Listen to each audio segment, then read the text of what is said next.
दोस्तों नमस्कार।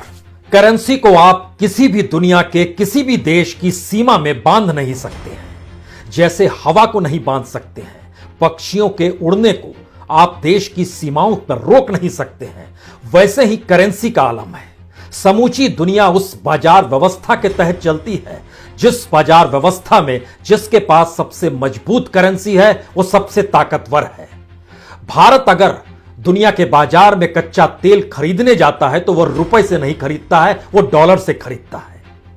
और डॉलर के मुकाबले अगर रुपया कमजोर हो चला है तो हमको और महंगा तेल मिलता है। दुनिया के तमाम बैंकों में, उसमें स्विस बैंक भी है, भारत के बड़ी तादाद में लोगों की ब्लैक मनी है।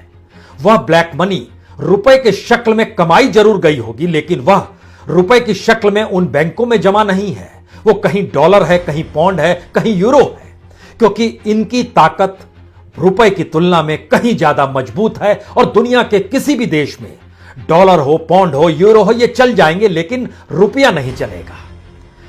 तो इसकी ताकत का एहसास इसी से हो सकता है कि 2018 में रिजर्व बैंक ऑफ इंडिया यानी भारतीय रिजर्व बैंक, जो क्रिप्टो करेंसी का विरोध कर रहा था, 2 बरस के बाद मार्च 2020 में जब सुप्रीम कोर्ट ने कहा कि क्रिप्टो करेंसी के विरोध करने का क्या मतलब है, आप कोई नियम कायदा कानून बनाइए और उसके बाद क्रिप्टो करेंसी का जिक्र कीजिए।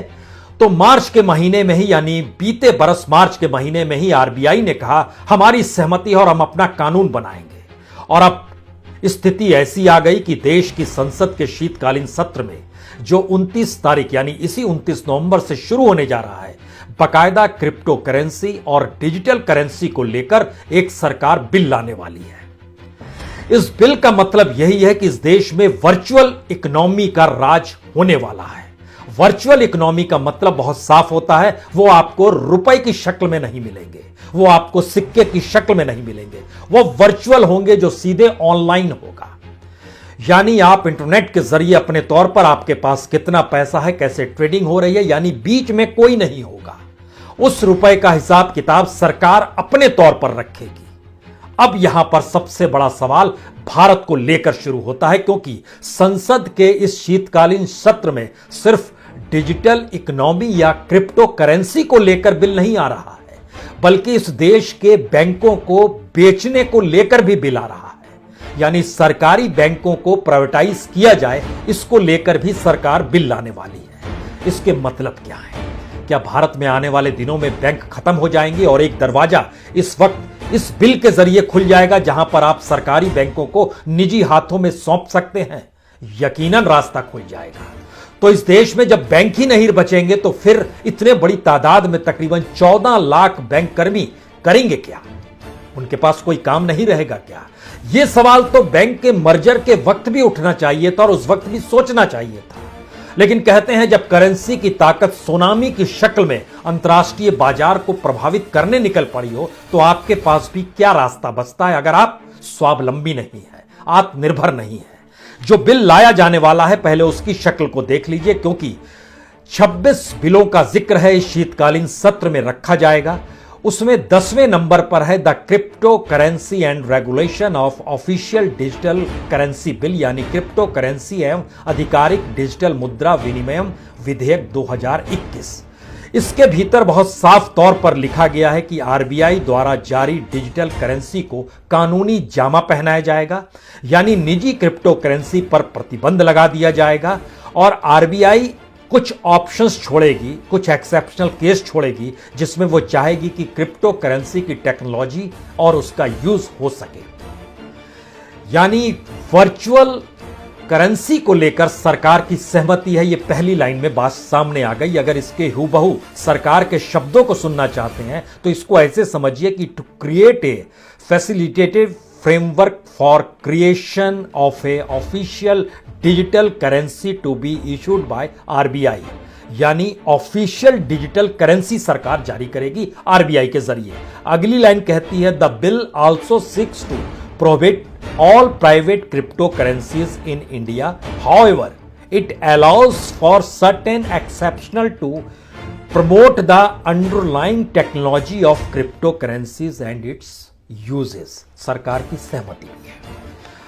इसके बाद जो 12वें नंबर बार बिल है वो बैंकिंग लॉ अमेंडमेंट बिल है। इस बिल में बहुत साफ तौर पर लिखा गया है कि हम जो बिल ला रहे हैं वो 1970 का जो अमेंडमेंट बैंकिंग कंपनीज का जो acquisition and transfer of undertakings था 1970-1980 का, और जो incidental amendment of banking regulation act 1949 था, उसके कॉन्टेक्स्ट में हम यूनियन बजट जो 2021 का ले आए थे उस संदर्भ में अब हम regarding privatisation of 2 public sector bank, 2 public sector bank का जो हमने बजट में जिक्र किया था जिसको हम प्राइवेट सेक्टर को देना चाहते हैं, उस दिशा में हम विधेयक लाएंगे, उस पर मोहर लग जाएगा।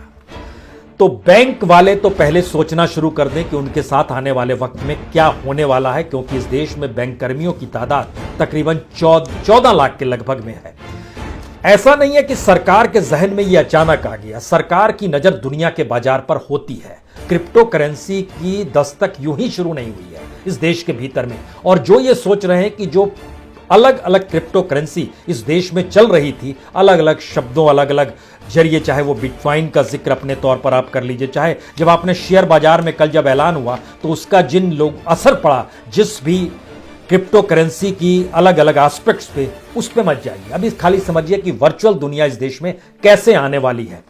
दरअसल बैंक कर्मियों का मसला इसलिए है क्योंकि 2 बैंकों को लेकर इजाजत सरकार अब ठप्पा लगाएगी विधेयक के जरिए, और आने वाले वक्त में जो बैंक्स कितने क्या बिकेंगे ये कहना इसलिए आसान हो चला है क्योंकि सरकार की नजर में अगर बैंक ऑफ इंडिया है, इंडियन ओवरसीज बैंक है, तो यह भी समझना होगा जो सरकार ने इंडिपेंडेंट बैंक छोड़े उसके अलावे भी 4 बैंक है, बैंक ऑफ महाराष्ट्र भी है, सेंट्रल बैंक भी है, हालांकि यूको और पंजाब एंड सिंध बैंक भी है, लेकिन सरकार का अपना एनालिसिस, जो ब्यूरोक्रेसी का अपना एनालिसिस है, उनका बड़ा साफ मानना है कि यूको और पंजाब एंड सिंध बैंक का खरीदार नहीं मिलेगा।